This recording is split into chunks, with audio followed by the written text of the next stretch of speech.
Well, we'll go ahead and get started since it's 12 o'clock.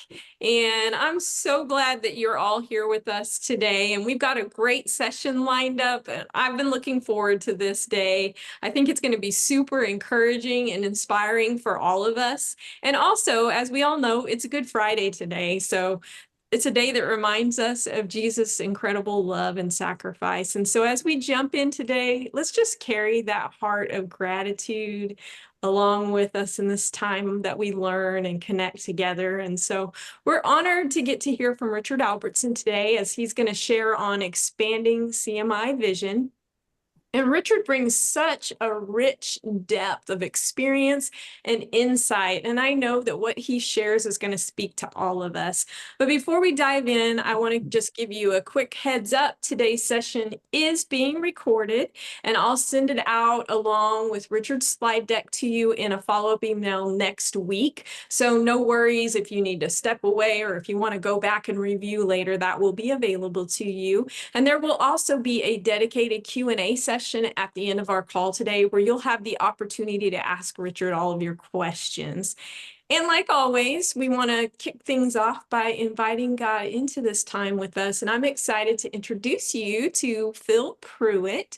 Phil is the newest member of the Linn-Benton CMI team, and Phil's going to be leading us in prayer today. So Phil, take it away whenever you are ready. All right, let's go ahead and pray. Father, Steph mentioned we are beyond grateful at the sacrifice your son made on our behalf. We did nothing to deserve it, but we are grateful nonetheless, and just very mindful, even more so this weekend, at what it cost Christ to become sin on our behalf, to defeat sin, death, and the grave, so that we could be in right relationship with you and to be made new. And so we thank you and give you praise for that first and foremost. Thank you that even though we are all spread across the country, you are with each of us. Your spirit is with us. We are united in you because of you, Lord. And so you get the praise for that as well. But we're also grateful that you've also placed in each of our hearts a desire to see marriages heal and grow and thrive. Marriage is so often used in Scripture as a picture of what your love is like to a dying world. And so this is, we don't take that lightly to walk with marriages. So thank you for the burden, the passion, the calling that you've placed on each person and organization represented here to walk with marriages. We ask that your Spirit will continue to empower us to continue to walk out the calling that you've placed on our lives. And we thank you for the work you have been doing, you are doing, and that you will continue to do in us, through us, but especially in marriages as we get to walk with others. And so just pray for Richard this morning. Pray that your Spirit would empower him. Give us ears to hear as he talks about expanding the vision for marriages and to getting others in our communities to be on board and to partner with us to help marriages and families, as that is your heart as well. And so again, we thank you. We're humbled, we're grateful, and we pray that you get all the glory. In the name of Jesus, I pray. Amen. All right. Thank you for praying, Phil. Well, it's a true privilege to introduce our speaker today, Richard Albertson. And Richard is the founder of Live the Life, a nonprofit organization which began in 1998 in Tallahassee, Florida. Today, Live the Life has added regional offices across Florida in Jacksonville, Orlando, Panama City, and recently launched its most recent office here in San Antonio, Texas. Richard is board chair and co-founder of the National Alliance for Relationships and Marriage Education, NARMI. He authored NARMI's charter in 2010, which has been adopted by community leaders and practitioners from 28 states to date. Governor Jeb Bush appointed Richard to the Florida Commission on Marriage and Family Support, the Florida Commission on Responsible Fatherhood, and Governor Rick Scott appointed him to the Florida Faith-Based Advisory Council. Richard was elected chair of all three entities. Richard is the author of multiple marriage and family curricula, including Adventures in Marriage, Family Frontiers, Start Smart, and Hope Weekend. Since 2011, Live the Life has helped produce more than 185 1,000 graduates in relationship and education programs across 16 countries and 37 states. Richard's passion is to provide individuals and couples with the practical tools and skills and resources needed to transform marriages and families. In 1985, Richard graduated from Florida State University with a double major in history and political science. Richard and Elizabeth Albertson were married in 1988, and they have 5 children: Ashley and her husband Cam, Rachel and her husband Jordan, Chip and his wife Haley, Katie and Kimberly, and 4 grandchildren: Arden, Taggart, Judah, Richard, and Emery. Without further ado, Richard, it is an honor to get to hear from you today. Oh, well, thanks for that introduction. I didn't know you were going to do all that. I was just giving my brief bio. The best part's the very end where you get to the grandkids. That's the best part. That's why we're doing all this, right? And we got 2 more on the way. So I'm very, very excited about that. This is the best part. So I'm going to share my screen. Hopefully I'm a co-host and I can share my screen. And I thought what would be the best way to maybe help other communities and folks around the country doing this work. And I see so many familiar faces up on the screen. It just makes my heart leap for joy to see all of you and all these friends and co-laborers who've been doing this work and passionately and giving it your best and going all in. And so I hope this is helpful. I hope this is going to be beneficial to you. I'm going to share several different things. I'm going to talk a little bit about the TANF here in Florida, but also I'm going to show you a proposal. I'm going to show you kind of the outline that I did for a funder to fund a $10 million community marriage initiative. And it looks like it's going to be green lighted very soon.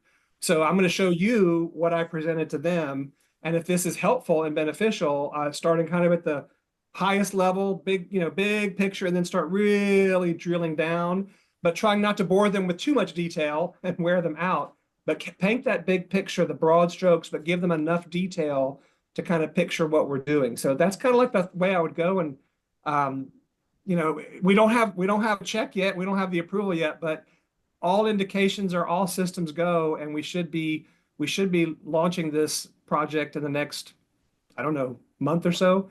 We're very excited about it. We appreciate your prayers on it, and we hope to be collaborating with a lot of you to implement it and execute this project if and when it finally gets approved. But it's huge, and it's basically another Jacksonville level program at a higher level. And I'm sure some of you all are familiar with the Jacksonville miracle and what happened there. We'll talk about that a little bit. So I'm going to share my screen, and hopefully you'll share. That's my lovely bride. That's Elizabeth, who has put up with me for 37 years this year. And it's all her fault. Live Like got started because she told me many years ago things didn't change in our marriage. She wanted a divorce. And I'm like, what are you talking about? That's a whole nother story for another time, another place. But I'm very fortunate that we dodged that bullet. And that's one of the things that's made us very passionate about this work that we do and why we care so much about it. So we're the main strategic goals we have at Live Life. We're trying to reduce the divorce rate, increase the marriage rate in all the communities that we serve. We want to reduce teen pregnancy, and we want to foster evangelism because we want to help more and more and more churches learn how to provide more relationship and marriage education. So we have been in 37 states, still counting. We just added South Dakota to the list, so that was kind of cool. We're in Fargo, North Dakota a couple weeks ago doing a program, getting a community marriage initiative started there with a bunch of churches. And it was snowing, and I didn't have to go. That's the best part. We have a wonderful team of folks that go out and do all this. It's wonderful. There's some of the 16 countries we've been to. We're not going to get into all that. So this is the overview I wanted to show you for the community marriage initiative and kind of how we do this. I always try to start off with the research and start at the very, very top and look at the overall view. This is not me saying this. This is scholars, some of the top scholars, marriage and family scholars in the country. And I think this is such a great quote from Melissa Carney. If you haven't read her book, Two-Parent Privilege, it's a great book. And she says, marriage is the most reliable institution for delivering high level of resources and long-term stability to children. There is simply not currently a robust, widespread alternative to marriage in U.S. society. Despite what our culture tries to tell us, sorry, there's not an alternative. This is the best. And so I love it when researchers make strong statements like that. And I won't go into all of it. If y'all have read the book, Melissa does a great job painting that picture. Also, Brad Wilcox, Dr. Wilcox. I just said on Instagram and Facebook last week, he's a national treasure. The amount of research he has done. He points out he is fighting against the some of the other folks out there that have different agendas. I was just at a conference at UVA last week where we had a bunch of female scholars in there doing a magnificent job painting a picture of why marriage matters for women. Because there's a popular notion out there that, you know, it's a prison for women and it's no good for women and all this. But the research is the opposite of that. And our researchers are struggling because there was a New York Times article that said that the headline was single women are better off. New research says single women are better off. And of course, you see that, and then the whole article is about marriage is becoming obsolete. We don't need it anymore. You know, we don't. It's not a big deal, and it's okay to be single. And I read that. Where are they getting that data? What study is that that's saying that single women are better off? And then you have to go to the very end of the article, and it just tells you the name of the research that was done. So the researchers looked that up. And what they found was that the article was completely misleading. It said, the study said that single women are better off than single men. They were comparing them to single men, but the article made it sound like they were comparing them to married women and married women with children. It was completely deceptive. And that's so frustrating. So having some honest scholars that are out there painting the picture and really doing a good job, it's kind of hard to argue with the data. So we've got a lot of horsepower backing us up. Raj Shetty from Harvard, if you haven't seen this map before, this is such a great way to illustrate to folks what we're doing. The geography of upward mobility. They tracked these children for 30 years, and they found the 3 strongest predictors of upward mobility is family structure. The number of married parents and single parents in a geographic area. That's the #1 indicator of family structure. And they basically summed up and said, more than school quality, more than income equality or race, the most predictive factor of upward mobility in a community is family structure. And that's Harvard economist Raj Shetty. So 30 years of data they collected on that. So we're making the case. Okay, so how far back do we go in our work? Well, we started in 1998, and in 1999, we launched our first community marriage initiative. Governor Bush came. He was the first governor in the country to sign a community marriage policy. It was a great event. We got a lot of momentum, a lot of good media coverage, got the ball rolling. That was the first. One Live a Life did. That was the hardest. That was the least funded, and we paid the highest in stupid taxes. We didn't know what we were doing. We did the best we could. We were struggling. It took more than 20 years to get a 50% drop in the divorce rate. So that was the first one, and I'll always be nostalgic about it, but we paid a lot of stupid taxes along the way. My friend Dennis Stoika is on the call here. I see him on here. Dennis is one of our partners in all of this, and he's one of the most brilliant people I've ever met. He's a grand strategist, and he's done very successful CMIs. He did 2 in California in Orange County and Fresno County. I see Ron McLean on there. Was a big part of that. A huge impact in the state of California, and in Okaloosa County. Dennis and I have worked on this for several years. We launched a military resiliency program back in 2017, and since then, Okaloosa County was in the top 3 of the highest divorce rate counties 18 times, and they were the #1 worst for 3 years from 2020 to 2022. So a couple of years ago, that was the first time, folks, in more than 20 years that the divorce rate dropped out of the top 10% of our 67 counties. That was the first time in 20 years. So another great program. So y'all might know this guy that I've been talking about here. He's been creating chaos in counties all over the country. And so one of my things that's as brilliant as my friend is, as amazing as he is, gifted and talented and so strategic. And you talk about somebody who's all in. Dennis Stoika is all in. But here's the problem, folks. I cannot get this guy to have fun. So my mission objective for Dennis is I just want him to have fun. You know, I want him to be a kid again, and I want him to have fun. And we've tried. We've had several times. We did a project in Jacksonville. And Dennis had, I know that some of y'all have been through his boot camp for learning how to write grants. I went through that many years ago. It's like drinking water from a fire hydrant. And we would have these all-day sessions of planning. And Dennis would just go, it was how fast he talks and how much he covers in 8 hours sets records. And we were leading this project in Jacksonville, and I said, Dennis, we need to take a break for lunch. I mean, we need to have some downtime. You know, it's wearing everybody out. He says, well, can't we just order lunch in? No, Dennis, we have to leave the office. We need to get out of the office and go somewhere. Well, can we do it in 30 minutes? No, Dennis. We're going to go to main event and we're going to play some foosball. We're going to play some ping pong. We're going to play some air hockey. We're going to play some Space Invaders. We're going to have fun. He's like, can we do that in an hour and 50? I said, Dennis, it's going to be an hour and a half and we're going to have fun. And he's like, Richard, I don't do fun. So it was difficult to get my friend to go do this, but he finally did. He played some air hockey. He started actually having a little bit of fun. But we had another mission abort. We tried this mission fail last year in Orlando. We tried to get him to drive these hydro cars that go out into Orlando, and you drive in the water, and it's a car that goes on land and on water. And for the first time in history, these cars were destroyed. Dennis had to be towed in from the staff. I don't know what he did to this vehicle, but it kind of messed up the fun. And who was the culprit? You see everyone, the eyewitnesses, who they're pointing at for who the culprit was. So now I'm trying to get on a mission with Dennis to have fun. My next ops assignment is this summer in Colorado. We're going to have one of our champions event for our key supporters. And this is what I'm going to try to get Dennis to do. If any of you ever been paragliding, my goal is to push Dennis Stoika off a mountain.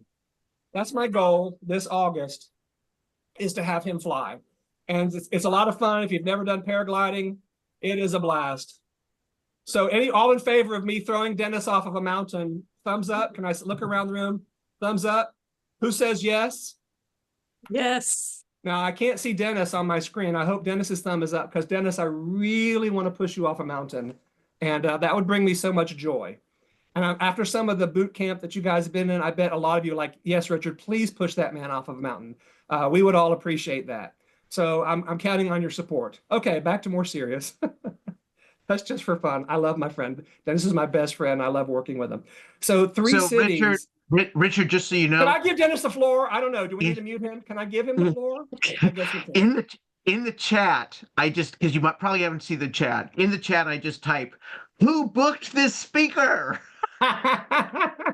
Dennis, they all voted yes. I have it on recording. I see all the thumbs up. Everyone is agreeing with me on this one. Okay. So I love my friend. We have a lot of fun together. But we are working on the fun part. Okay. So 3 community marriage initiatives several years ago, a group of national philanthropists got together and said, we want to move the needle. We want to put some serious funding behind some initiatives, some community marriage initiatives to make a difference. Can we solve this marriage puzzle? Can we move the needle? Is it even possible? Because most funders don't think it's possible. They don't believe it's true. They don't believe we really can make a difference. It's so embedded, and the breakdown of the family and divorce is just such an intractable problem. They know it's a problem, but they just don't think we can make a difference. So they funded 3 cities: Jacksonville, Florida, Dayton, Ohio, and Phoenix, Arizona. 2 of those projects, we weren't involved with. Great friends, they do good work. They're passionate about marriage. They care about marriage. I'm not throwing shade on anybody, but the needle did not move in Dayton, Ohio, and the needle did not move in Phoenix, Arizona. The only place where the needle moved was in Jacksonville, Florida, and they were funded. It was funded at $1 per person per year for 3 years. And so after doing this project, the researchers from University of Virginia and Brigham Young and the Institute of Family Studies, they did this report, and we had 2 independent studies that looked at this, independent evaluations, and they basically said the divorce rate dropped 24%. And the researchers were kind of blown away by that. They were shocked at how that Jacksonville, Florida went from the highest divorce in the state of Florida for 50 years to the lowest divorce of large communities in Florida. In 3 years, it went from the worst to the best of large cities in Florida in 3 years. And the scholars looked at that, and here's their quote: as family scholars, we have rarely seen changes of this size in family trends over such a short period of time. So several books have been written on this, lots of articles, Newsweek, there were all kinds of stories about it. Seth Kaplan wrote about this in his book, Fragile Neighborhoods. If we want to restore our neighborhoods in our country, marriage is a piece of the puzzle. Ian Rowe wrote about this. He talked about this in one of his chapters in his book, Agency. J.P. DeGance and John Bennett talked about the Jacksonville project in the book Endgame. So lots of coverage, and some of you, I bet most of you have heard of it. So what I wanted to highlight for a lot of us is, and this took me a while, this is part of the stupid taxes we paid. This is not a hub and spokes model. When you do a community marriage initiative, a lot of nonprofits and a lot of non-churches think of it as kind of an egocentric thing, that Live the Life or our church or our nonprofit, we are the center of the universe. We are the hub. And if everyone around the community would just support us and what we're doing, and if they would just make our lives better and help us with our mission, we could change the world. And that's kind of the hub and spokes model. And that's not the right model that we want to be using. So the way we do it is we have key partners addressing key problems. That's the way to look at this. And take some of my hat off to Carl Caton and the Sammy folks. I first kind of got the way they visualize this, and a great way to look at this is you look at who are the partners? What are the different sectors in the community that you want to engage with?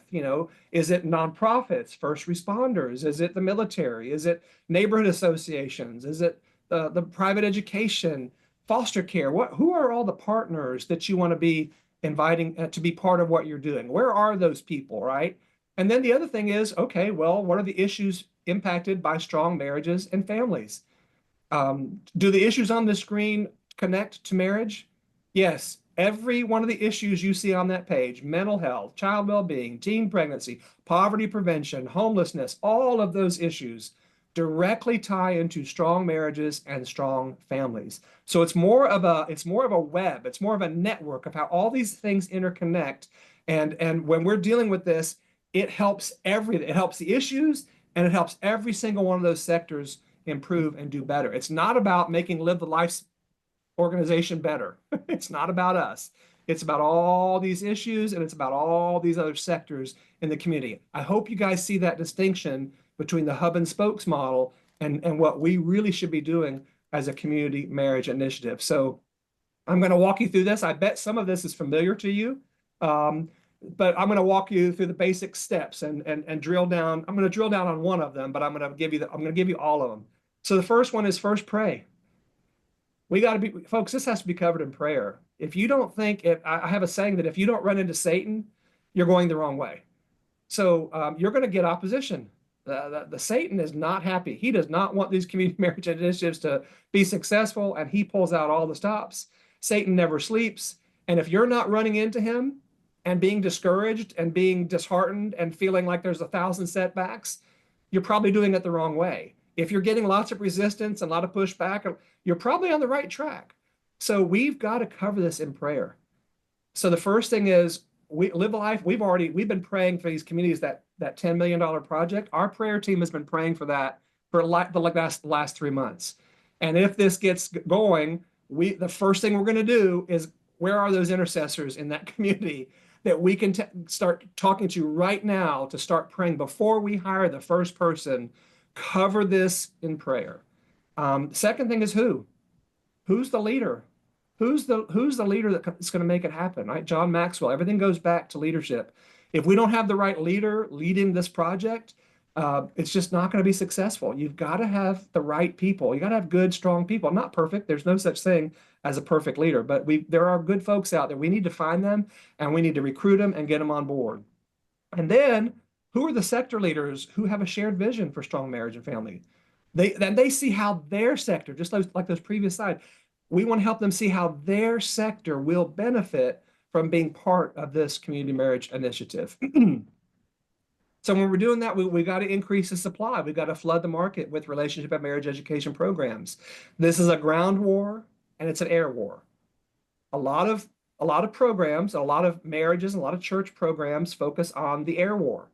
Let's do radio shows, or let's do TV, let's do marketing and billboards. All that's good, but you got to have the ground war too. We need to be delivering high quality, skills-based relationship and marriage education programs. The more, the better. We've got to embed merit ministries and programs in nonprofits and churches. We've got to train and equip those folks across all those sectors. And then over time, we're adding layers of vision, skills, and support. All three of those things are critical.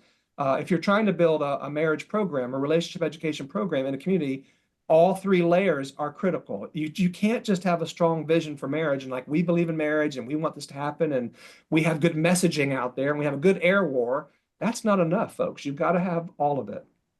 And then something we're just now starting here in Florida, providing ongoing weekly small group follow-up sessions, video sessions, where when people go through the programs, we're now following up with them in small groups so they can reinforce what they're being taught, checking in. This is adding the layer of support, that part of the triangle, more support for these couples to walk alongside them when they're just gone through a program. To stay with them and don't give up on them and hang with them for a little longer. And then over time, we want to go from 4 weeks and say, well, now we want to do 8 weeks.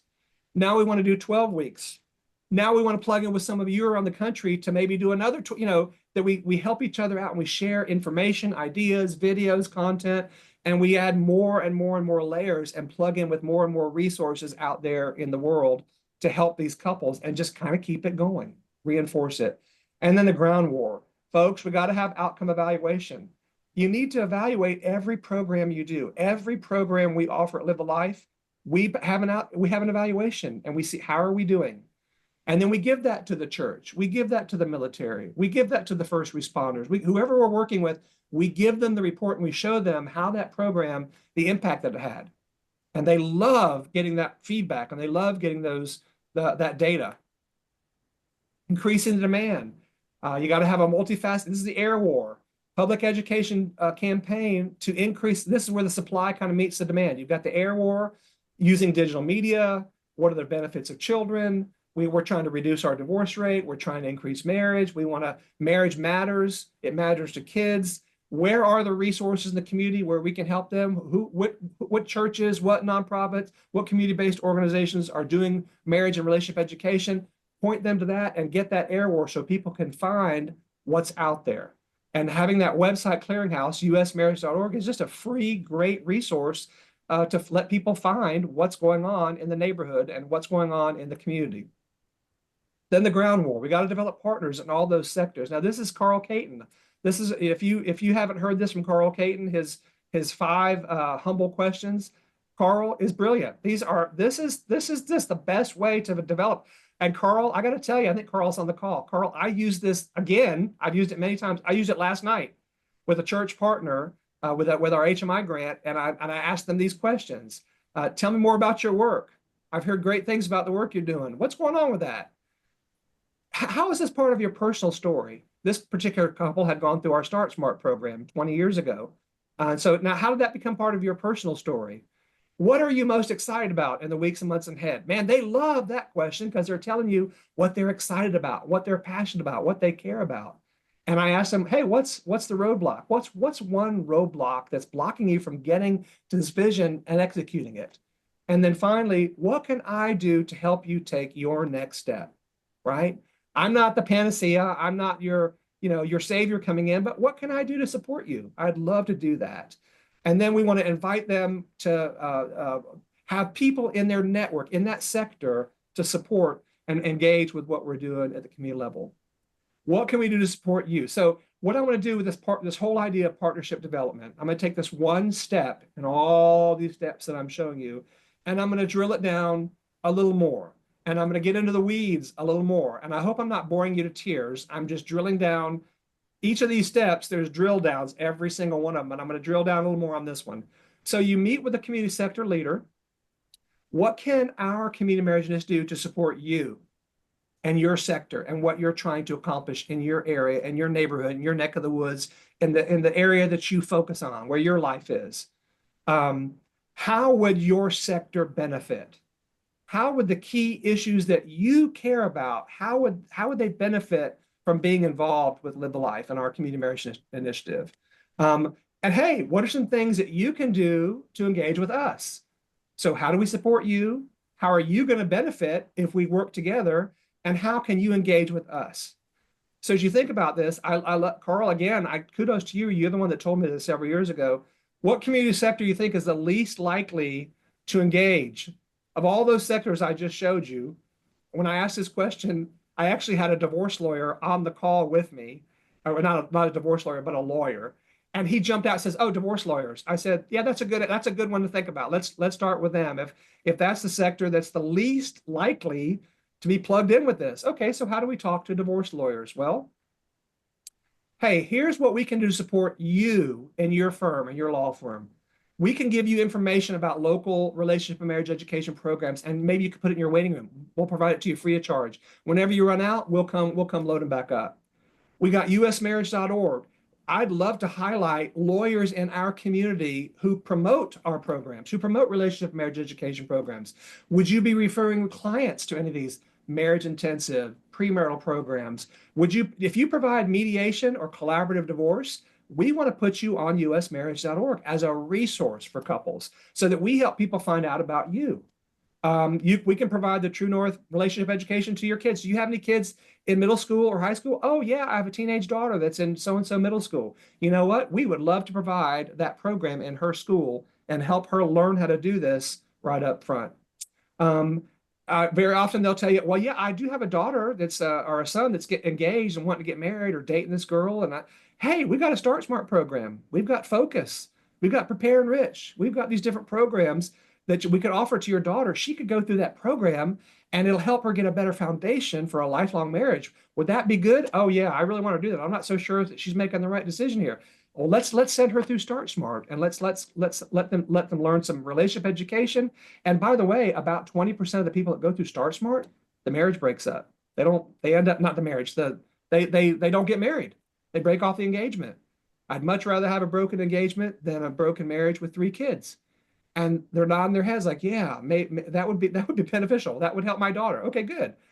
We can provide Adventures in Marriage or any program out there. Can we do a marriage retreat for all the lawyers? Can we get a bunch of your lawyers together and get away for a weekend and provide a marriage retreat for them, just for them? And so we also have a program, a family reunion, where we get together once a year. We bring in all the people and we get together and we have a little weekend getaway, and we all get to encourage each other. And that's something we can do to support you. What are the benefits? Well, folks, I know a lot of us think, well, divorce lawyers, they don't care about marriage. And, you know, you're hurting their funding stream if they're divorce lawyers. Well, there's a lot of ethical lawyers, right? There are lawyers in your community who would consider letting people look, hey, before you come to us and before my meter starts running as your attorney, would you consider therapy? Would you consider relationship education? Would you make sure you exhaust all of your options before you start working with me on divorce? There are lawyers that will do that. Would they be willing to be trained in collaborative divorce? Can we show them how to do divorce and mediation as an alternative to dispute methods and decrease the hostility of the marriage process? Can we help you would it be good for you if we turn the temperature down on some of your divorce cases? Man, that'd be great. See, these things are nasty. They can be ugly. They can be awful. What if we helped you turn the temperature down? Would that be good for you? And so we're helping the spouses work together. And, you know, once they do that, they can be, especially if they've got kids, that's good. It's a lot easier it's much easier on the kids. Would the kids in this divorce proceeding benefit if it wasn't so nasty and hostile? And, you know, would that be beneficial for the kids involved? Yeah, it would be. Less combative spouses also means better outcomes for your clients. That would be a good outcome for you.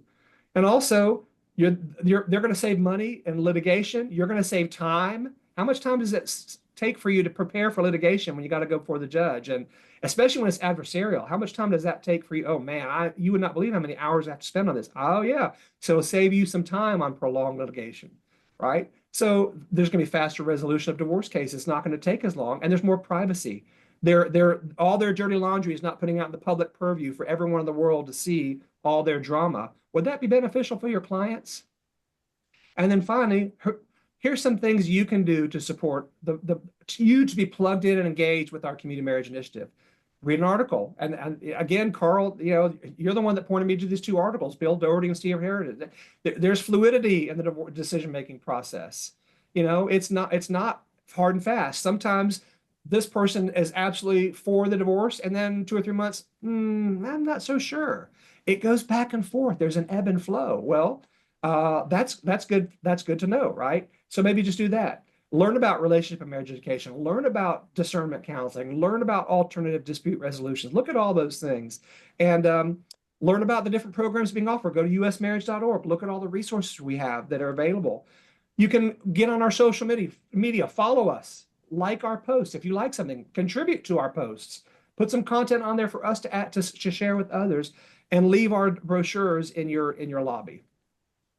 Change your intake form when people are coming in there. Would they be willing to do discernment counseling? Would they be willing to go to a Hope Weekend, a marriage intensive?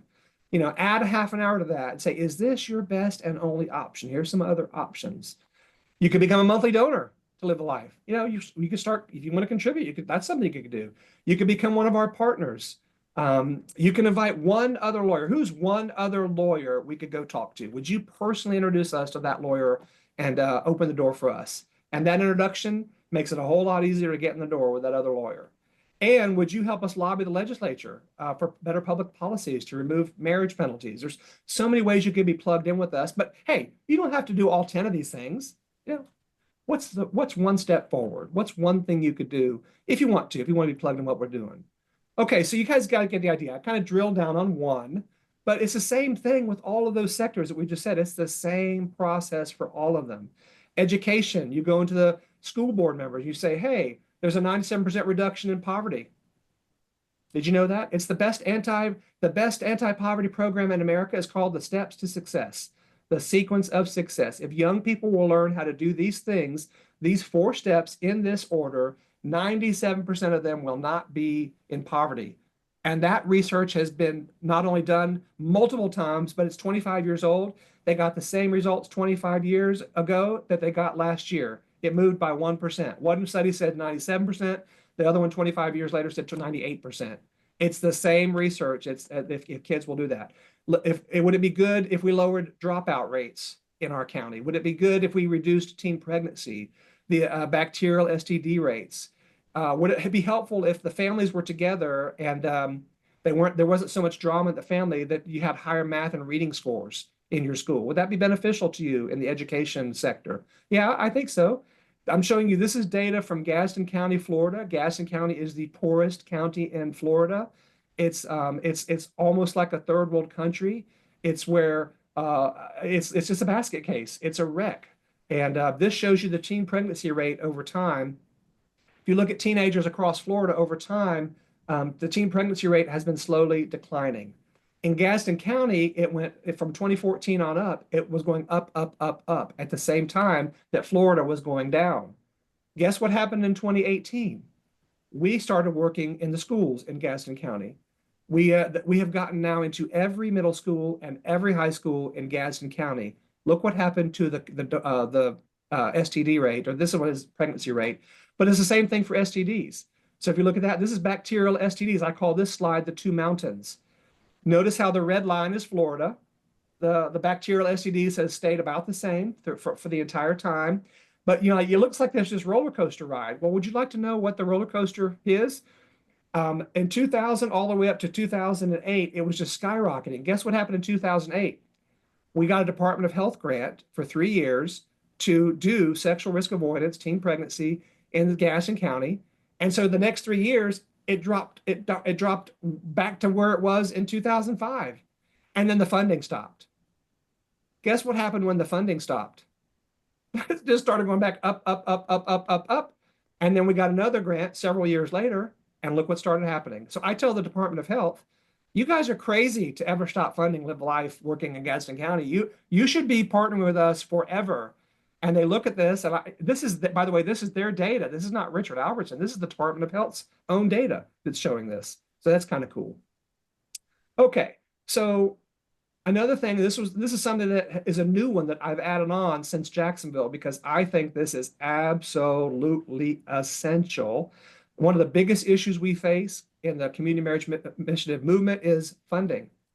We have to have an economic engine in order to do this work. It costs money. We can't do it for free. We can't wear ourselves out working 80, 90 hours a week and can't even turn the lights on because we don't have enough money to pay the bills.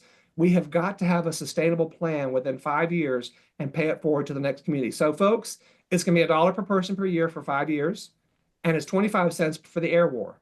So $1 per person for the ground war, 25 cents for the air war. And in the 8 counties we're talking about up in Michigan, that's about $2 million a year for the next 5 years. And then in year 6, Live the Life is committing to you, we will be self-sustaining in year 6. So every year, your investment is going to drop over time, but in year 6, it goes down to 0. And they're like, so we could then, if we're going down, we could take that money and go start another community marriage initiative. I'm like, mm-hmm. And their comment to me was, well, if that's the model, we want Live the Life to go national. We want to do this all over the place. So that's encouraging. This is the return on investment. I'm not going to spend too much time on this, but again, evaluate everything you do. This is from Florida State University. This is middle school kids that have gone through the program. It shows you about the success sequence I just showed you. So I'm letting the funders know, here is the data. Here's what's happening right here in Florida in these schools. And this is what's happening with high school students. And this is what's happening with at-risk kids. These are the most at-risk kids. This is more foster care kids, kids in the Department of Juvenile Justice, much more at-risk kids. Amazing. I mean, just look at one of those on the sequence of success, which is the #1 anti-poverty program. 73% of these at-risk kids reported that if they want to graduate high school, they want to get their education and training, and they want to have a steady full job after school. So and before they get married and have children. So that's the percentage of young people in these at-risk communities that want to commit to this sequence of success. And now they know what it is. They never heard of it before, and now they know what it is. That's a good thing. What are the benefits from the military? Well, there's a 90% drop in loneliness. That's a leading indicator of suicide. The military is freaking out about suicide in the military. And we asked the question about feeling lonely. And over the last 8 years, it's coming back to us and it's saying, well, we are feeling less lonely, 90% drop. Increased resiliency, which the military eats that up. Increased communication, increased conflict resolution skills. What about other sectors? Adventures of Marriage. This is one of our flagship programs. I'm not going to spend a lot of time on this. I'm going to fly through these things, but this is just the data. Some of you might have seen this. This marriage is going to make it. We are not heading for divorce. Before the program, after the program, FSU did this study, and there was a 57 marriages were headed for divorce, and there's a 90% drop in the couples headed for divorce after this program. And that equals $21 million. When you look at this all across the years, 536 marriages were saved across this time, $21 million saved to taxpayers. The funders eat this kind of stuff up because it's showing return on investment. Okay, I'm feeling lonely. That shows you the before and after, 90% drop in the military. And this is the research from FSU. I'm not going to spend a lot of time on this, but it's just the 2 primary indicators of whether or not your marriage is going to make it is how well you communicate, how well you resolve conflict. This shows you the before and after, and then you see the drop-off, very small drop-off 6 months later and a year later when they followed up with these couples, that very little drop-off. And the researchers was like, this is the only way we can explain that is skills. They must be operationalizing the skills. They're learning the skills and they're actually doing them. That makes a difference. And I bet Dennis might have showed this to you, some of you, that this shows the effect size of the program. Again, evaluate everything you do. And basically, sum up this in a couple words, the programs work. These relationship and marriage, these skills-based relationship education programs, and there are lots of them. I see the Fleckies on there. Couple Talk, another excellent skills-based program. These programs work, and they help couples that have strong effect sizes. Alan Hawkins saw that result. He says, these are some of the most impressive results I've ever seen in this field. Okay, so now we've got more than 17,000 graduates in the programs, military programs, which is kind of cool. What about first responders? You guys get the idea. I mean, I could go through every single one of those sectors. You can see how every one of them benefits from this. We don't need to go. What about churches? I mean, hey, Pastor Jones, did you know that if you have fewer divorces, you're going to have increased tithing? What's the #1 reason people stop tithing to churches? Anyone want to take a wild guess? Because there's a divorce. the first thing out the window when we now have 2 rent payments, 2 car payments, 2 light bills, the tithing goes out the window. Charitable giving goes out the door. Become a magnet for couples in your community for marriage. Operationalize the gospel. Do some CQI. Add on more layers over time. Add a layer of vision. Add a layer of skills. Let's do more to support our couples. You get the idea. The return on investment for this is amazing. Ron, I'm not sure if you've seen this. I think Ron McLean's on the call. The return on this investment, this shows you the drop in the divorce rates in Orange County, Fresno, and Duval. And look at this return on investment in Orange County, $13 million return on investment to taxpayers, $8 million in Fresno, and $25.6 million in Duval County. So now switching gears, I want to spend just a couple minutes telling you about another way of securing funding for the work you're doing in the communities, and that's TANF. TANF funding is something you should probably take a look at and see what's going on. It is a massive reservoir of funding that we as a movement have to do a much better job of finding a way to get these funds allocated to what they're supposed to be doing. And I know that Carl's been working on this in Texas. Some of y'all have been probably working on this in other states. We've been working on in Florida, these policy recommendations we came out with this year.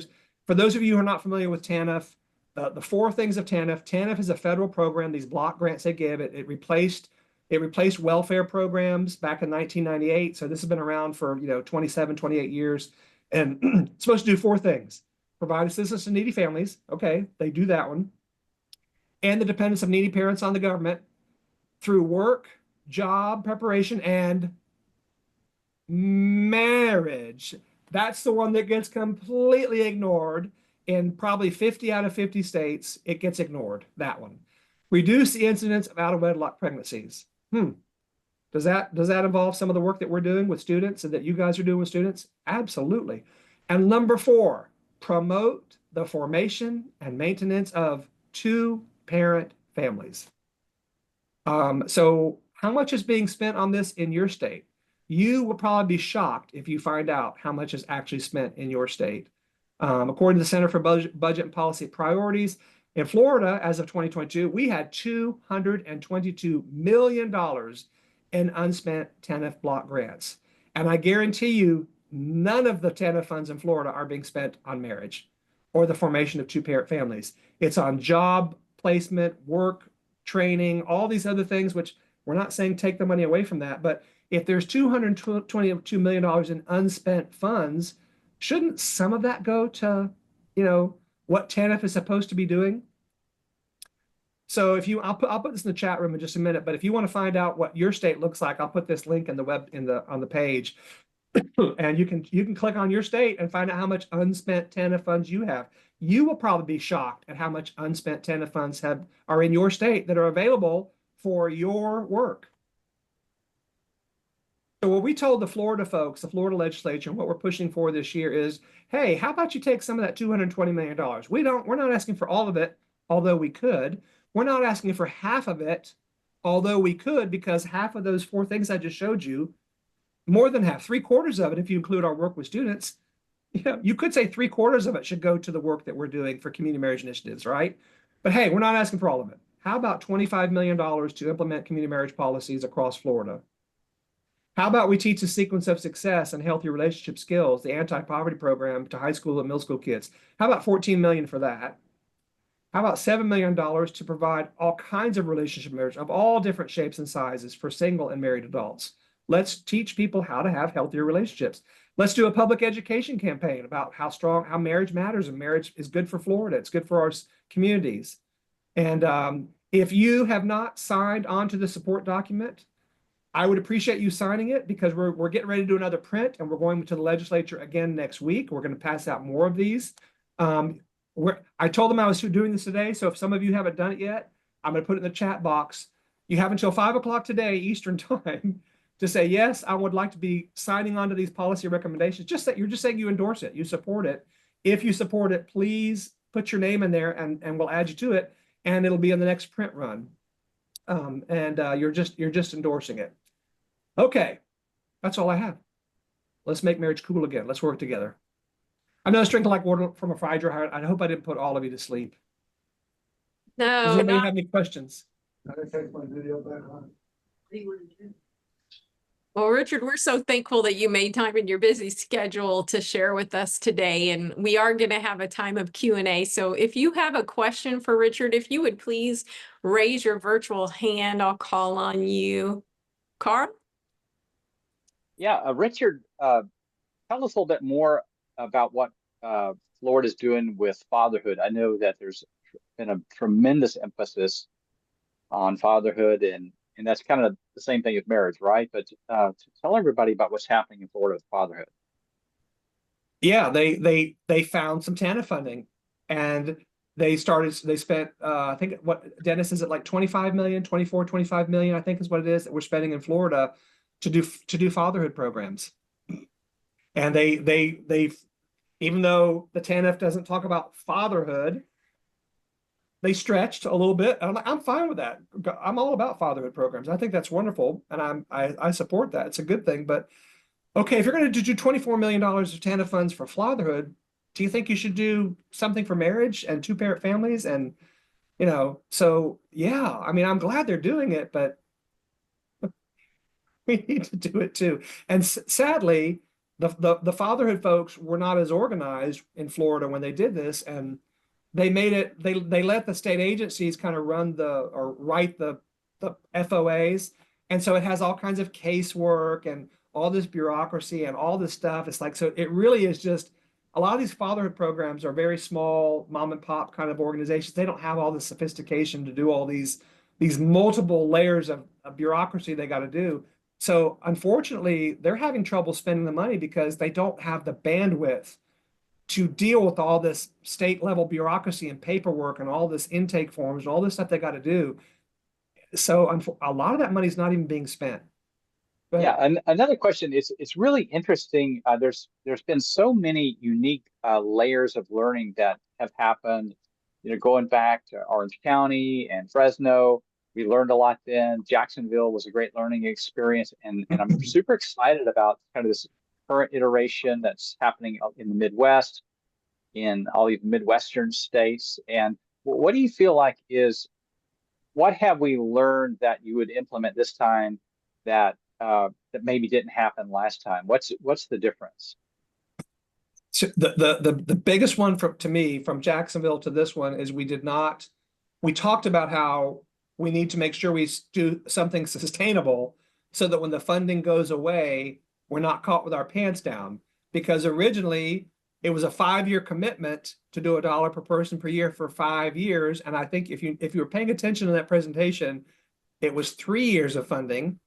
And the philanthropist said, great job, awesome outcome, great results. This is amazing.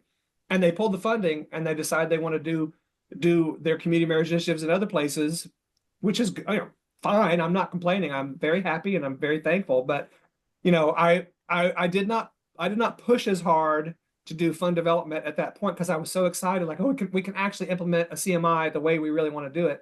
And but this time I told them up front, you saw where I put it. I mean, this is part of the plan that we have to have a fund development strategy going in. So in this particular one, 3 different communities, one of them is a $10 million project. The other ones are multi-million-dollar. It's huge if it all goes through. And I told them we're going to hire 2 professional fund development staff right up front. Right after we get the person that's going to run it in the community, we're going to hire 2 to work those 3 communities to raise the money, because we've got to find that sustainable model.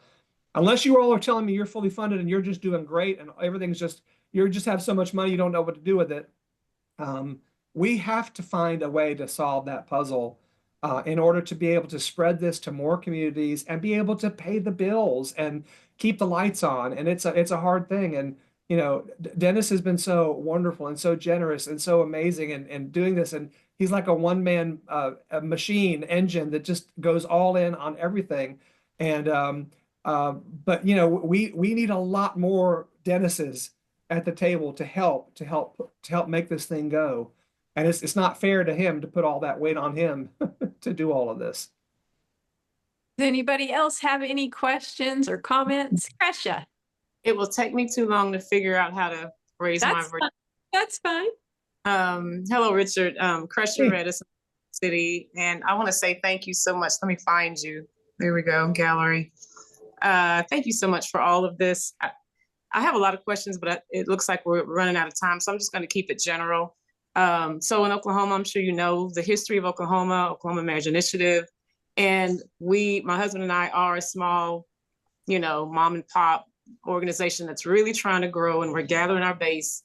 I just want to ask you to speak to if anyone else is struggling in that area, in other states, if they're falling behind a Goliath. I feel like I'm David and they're Goliath. Just kind of speak to or encourage, if you don't mind, me, us, anyone else in this situation. Oh, believe me, how much time do we have? Yeah. I mean, doing this for 27 years, boy, it's been quite a battle. It's been quite a fight, and the highest highs and the lowest lows. I mean, it has been a battle. So I take my hats off to you. And you're in Oklahoma City. Well, I have some good news for you.